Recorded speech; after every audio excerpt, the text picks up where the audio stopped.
Gibbs from playstosee.com, and this afternoon we are enjoying a day at the opera.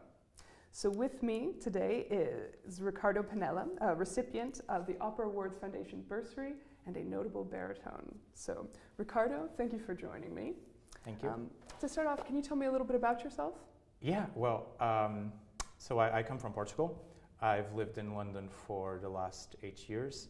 I started studying singing in Portugal at age 17. At the same time as I was doing a degree in biology.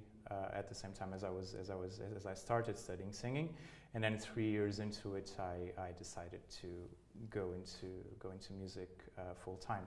So I did my degree in Portugal, for 5 years, and then I came to London to do my master's at the Guildhall School of Music and Drama. That was in 2010.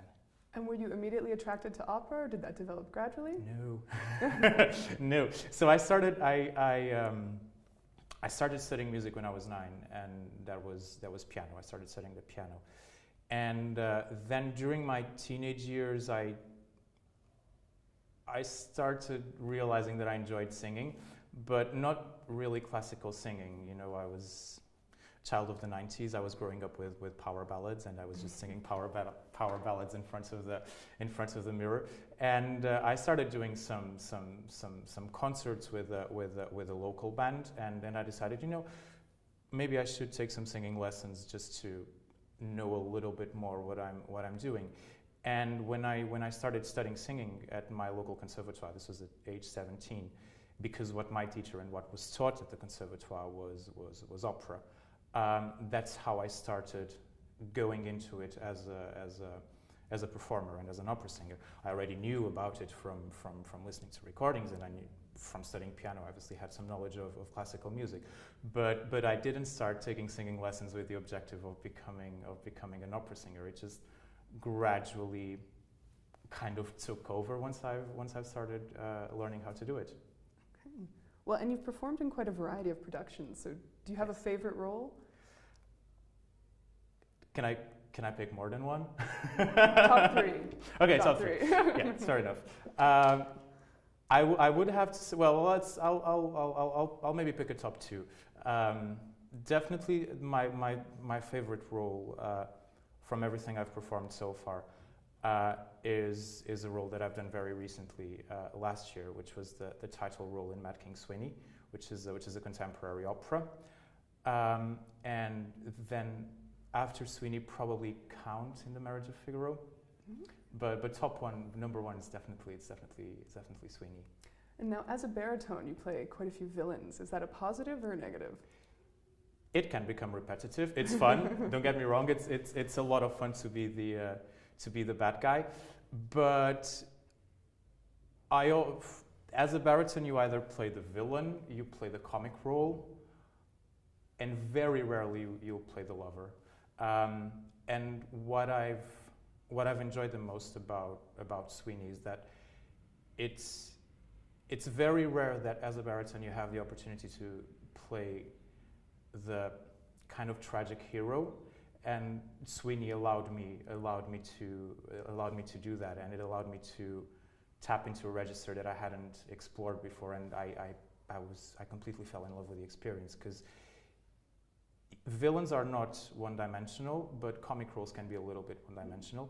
And then all of a sudden I had this role which tapped into, psychologically was so rich that it's an amazing experience to be able to portray that range of emotions for the length of an opera, I think. Well, and it looks like the group of bursary winners are a very international group. You studied in Portugal originally. Mm-hmm. Have you found that moving and studying opera is easy, it's conducive? Is opera a truly international art form? I think so. I think so. You know, I was very lucky, and with the sorts of foundation that I've received with my training in Portugal. Obviously, because the industry and because the market isn't as vast in Portugal as it is here in the UK and in other European countries, you'll obviously get to a point where if you want more, you're going to have to look for it outside of your country. But I don't think that's a bad thing. You know, I've met so many incredible people through my years here in London, and also working in other countries, and I really think that this international aspect of opera is one of the things that makes it be a much richer art form, because you have all these people with all these different backgrounds coming together to create something and to create art, and I think that's a really, really enriching experience. Great. Well, what has the support of the Opera Awards Foundation meant for you as an emerging artist?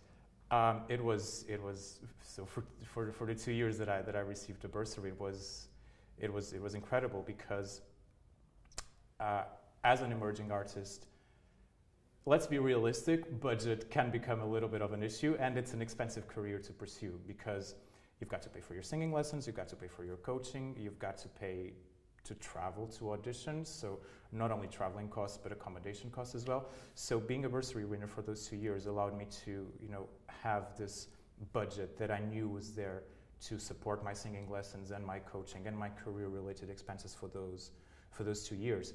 And not only that, but it also allowed me to receive some counseling and some training in how to put myself out there to the world in terms of online presence, social media, recordings, and all of that. And that's essential for an aspiring artist in, you know, the 21st century. As a last question, one of the goals for plays2see.com is to try and get more young people interested in theatre and in opera and attending. Opera can be kind of intimidating to the neophyte. Yeah. What would you say to kind of young people who are interested but maybe a little bit afraid and concerned that maybe opera isn't for them? What would you offer? Try it out. You know, don't be put off by the idea that, you know, it's only for a certain type of audience, because it's not. You know, if we think about it, it was the main form of entertainment back in the day when it was composed, you know, in the 19th, 18th century, and it talks about characters who experience emotions and who experience life the same way that we all do. It's not about what you perceive the environment of opera to be, you know, dressing up in a dinner jacket and being sitting there very still for 2 hours. No, it's about, you know, sitting in a theater and watching someone put their bare souls on stage across to an audience for 2 hours.